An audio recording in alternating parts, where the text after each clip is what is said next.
Hey everyone, welcome back to my channel. I am ready to bring you another problem that's really similar to something that you might see on your end of year test. So let's work it out.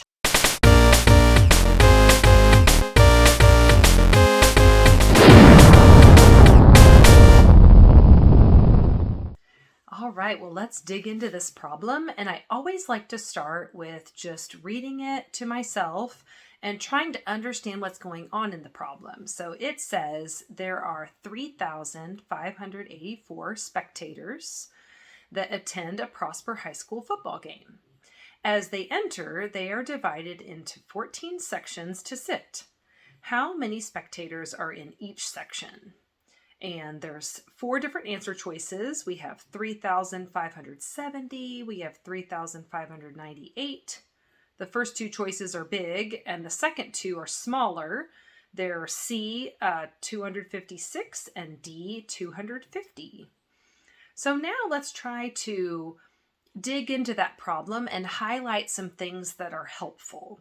So as I solve a problem, I like to read through it once just to kind of get a good overview before I start highlighting. So now I'm going to read it again, sentence by sentence, and try to understand it even better. So it says there are 3,584 spectators. So I'm going to start with that and highlight all of those spectators. And if you're not sure of what that word is, there are some clues in this word problem. So it says that they attended a football game. So what do you think that might mean? Okay, you might be thinking people. So we could replace that word with people. That would be great. And yeah, let's highlight the number. And then it says that they attend a Prosper High School football game. As they enter, they are divided. That's a big clue. So let's highlight that word divided into 14 sections. I think I'm going to highlight that whole part to sit. So they're going to be sitting in 14 different sections or groups. So it sounds like we'll be dividing by that 14. Okay, and then the question says, how many spectators are in each section? So what do you think we might highlight in that question? Okay, some of you might be thinking each section. That's a great one because each means one. So that's perfect to highlight that. Okay, now I think I'm ready to take a look at those answer choices before I even get started and maybe think about which ones stand out to me. So it's always a good idea to look at those answers even before you get started with the problem. So if we're dividing all of those people into the 14 sections, do you think our answer is going to be bigger than 3,584 or smaller than 3,584? What do you think would happen? Okay, awesome. It's going to be less because we just want to know one of those sections or groups. So it's going to be a smaller number. So now, do you see a choice that we could get rid of before we even start?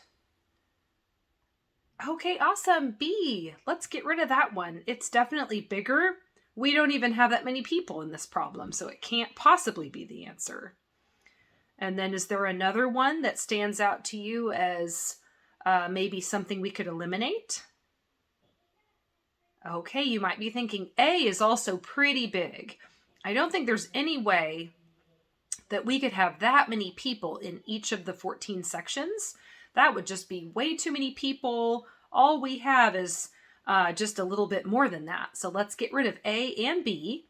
And now let's move over to the whiteboard to solve the problem. All right, so I went ahead and put down our total people or spectators, 3,584. And what are we trying to divide it by? Okay, great. Those 14 sections. So we're going to put 14 out there. And I'm going to go ahead and use the standard algorithm on this problem. But if you would like some more help on how to do this type of problem, I have a full lesson for you that I'll link below that you can check out and then come back. But I like to do a strategy where I put the steps on the side. So divide, multiply, subtract, bring down. As I do a step, I put a dot next to it, and it helps me keep track of where I'm at.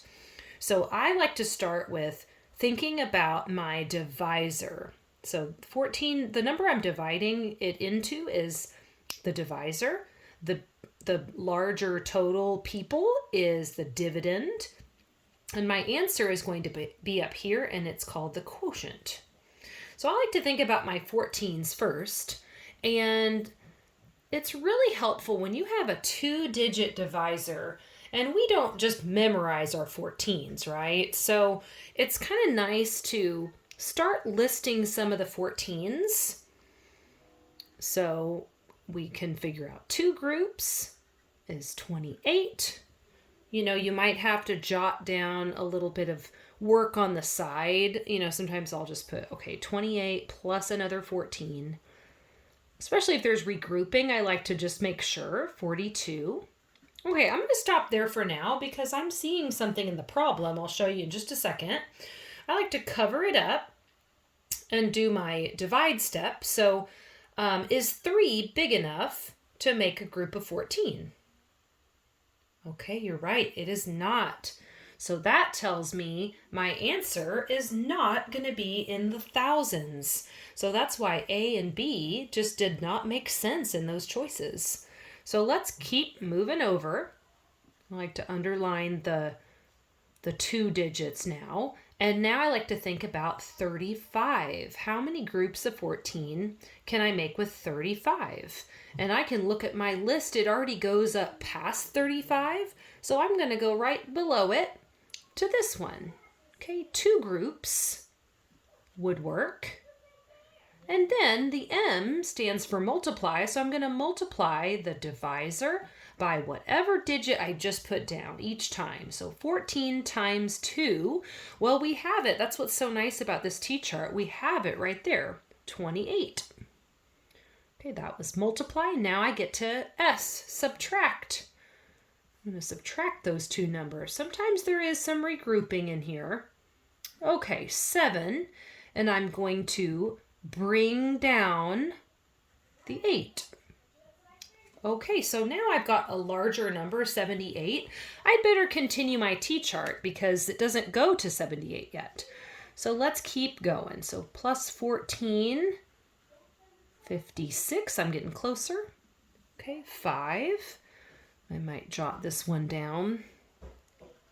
56 plus 14. Okay, 70. Well, that's definitely as close as I'm going to get because just 8 more is 78. And this is going to be the closest I can get. So I'm going to go ahead and start my dots over again. So now I'm going to make 5 groups.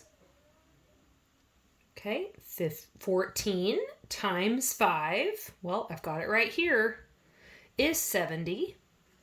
So I keep putting it underneath the number I have here, and I keep subtracting. And I'm just going to keep this going until I run out of, numbers, and I'm down to 0, since division is just repeated subtraction. So now I can bring down my 4, and I've got 84 now. Oh, okay, so I don't have numbers that go up to 84, so I better do the next one then. Okay, plus 14. Oh, nice, that is 84. So that means that is 6 groups there. I just filled in all of my place values, so that's a good sign. And then 14 times 6, I've got it right here, is 84. Okay, what is 84 minus 84? Okay, you got it, 0. And is there anything left to bring down? Okay, you're right, nothing left to bring down. I filled in all of my space. So what is our answer? How many people will be sitting in each section? Awesome. 256 is the quotient, And so that means answer C is the correct choice. Great job!